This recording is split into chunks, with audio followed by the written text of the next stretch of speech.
This car came out in 2017. It was to commemorate a car they built in 1998, where they built 100 GTS-Rs to acknowledge the fact that they had won the FIA GT Championship. The GTS-R is basically the GTS car with the ACR package. And unlike most ACRs that are stripped out, no sound insulation, no carpeting, this has all of that in it. It actually makes it a much nicer car to drive. The Dodge Viper is an extremely exotic car. In 26 years of production, they made less Vipers than Corvette will make in 1 year. And if they made that few in 1 year, they'd think it was a bad year of sales.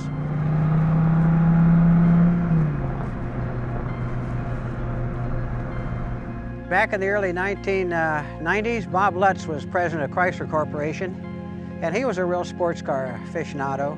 He had an Autocraft Cobra, and he loved driving it. They're very lightweight, they're fun cars to drive, the original Cobras are. And he wanted to create that kind of a car in a modern sports car. So he got together with Chrysler Design, and they came up with a proposal to come up with the Viper. And they took it to Lee Iacocca, and they said, for $70 million, we can come up with this bare-bones sports car and have a real halo car for Chrysler. They built a prototype Viper. He got the go-ahead. They brought Carroll Shelby in to give a little luster to the car, and they had it be the pace car at the Indianapolis 500. And there was quite a bit of excitement about the car when it finally came to the showrooms in 1992. So I looked at Vipers over the years, and finally in 2013 they redesigned the Viper for the 5th generation, and they really made the Viper into a world-class car. I'm not saying the earlier ones were not, but they made it a car that was just head and shoulders above anything else they'd done before. They redid the suspension, and the car, I don't think it ever got enough credit from that 2013 design.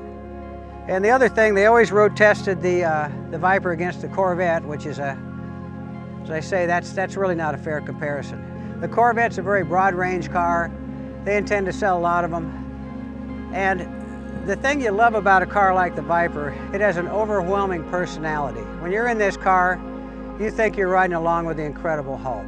There's every minute you're in the car, you're aware of the fact that it is a large displacement engine with a lot of potential.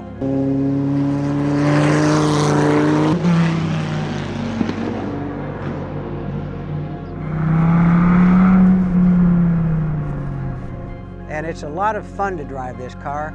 It revs very easily, but it has a boom to it because you're moving an awful lot of air through an engine of 8.4 liters. So even though it has a very easy revability to it, it's got a base track that lets you know it's got some displacement. The GTS-R, as I said, they only made 100 of them. It is an extremely nice car to drive, particularly on a sporting endeavor, because the Viper's like a lot of exotic cars. You love it almost as much for its imperfections as you do the things that it does so very, very well. This car's steering is as good as any car could be.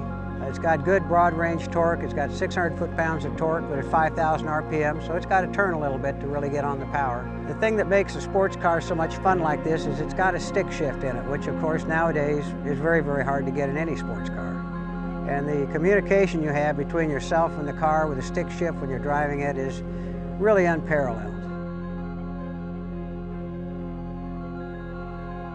Some of the things that make a GTS-R the unique car it is, they were all painted white with these blue stripes. They've got the giant spoiler on the back of them. You could get up and sit on this thing. It has the special spec tires made by Kumho that say ACR right on the side. They're special tires designed just for this car, and they're quite huge. It has a lot of the carbon fiber accents that were optional in some of the other cars. Most of the body is carbon fiber. It's got the giant brakes front and rear on this car. And one feature I particularly like is the little American flag they put on both sides. You may or may not know that American International Racing colors are white with a blue stripe. And that's why you'll see that on a lot of cars commemorating American racing, because that's our colors for International FIA Racing. It's not exactly the car you would probably want to daily drive. It's certainly not a car that you would ever want to own if you're the least bit concerned about the amount of fossil fuels you're consuming while you're going down the road. On a good day, I get about 12 miles to the gallon. On a really good day, I get about 8. It's a traditional car if you run over a cigarette butt, you can tell whether it's filter tip or plain end.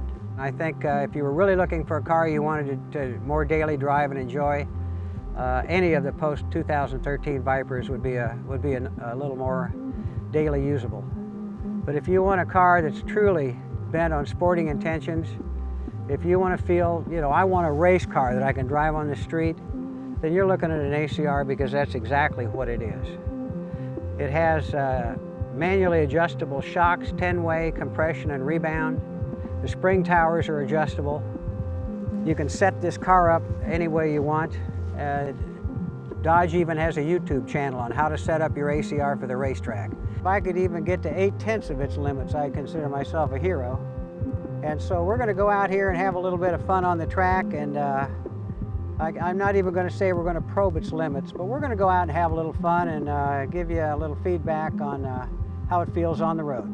Viper ACR in its natural environment. The thing about this car, it is just so friendly on the track. Earlier Vipers, the suspension and the way they were set up, you were so much aware that you were driving a car with huge tires, and it was kind of like you were along for the ride with the tires. Well, the suspension on this one has got it figured out, and it all feels of one piece. The tires are huge, but it doesn't feel like they're in the way of anything. This car feels light, feels very responsive. The tires for this car are made just for this car. Kumo makes a special ACR tire just for the Viper, and it's the only tire to run on the car.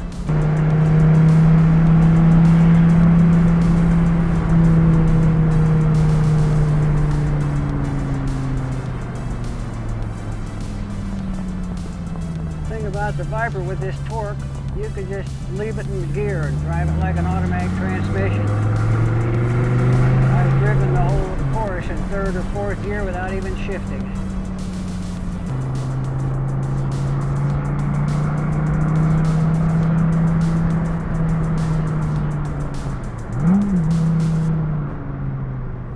It never gets old. Now, this does not feel like a normal street car on the track. Very buttoned down. Of course, we're not at the caliber to really extend this car. It'd take a pro-level driver to really get the most out of a car like this. But it's the kind of car anyone can come out and enjoy, feel safe doing it, and have a very rewarding experience.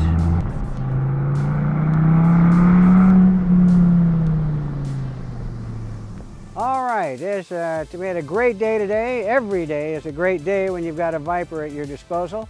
We had another good day at Landon Motorsports Park. We hope you enjoyed the video. If you did, let us know, and if you didn't, try to be kind. And thank you again from Steve Bush Classic Cars.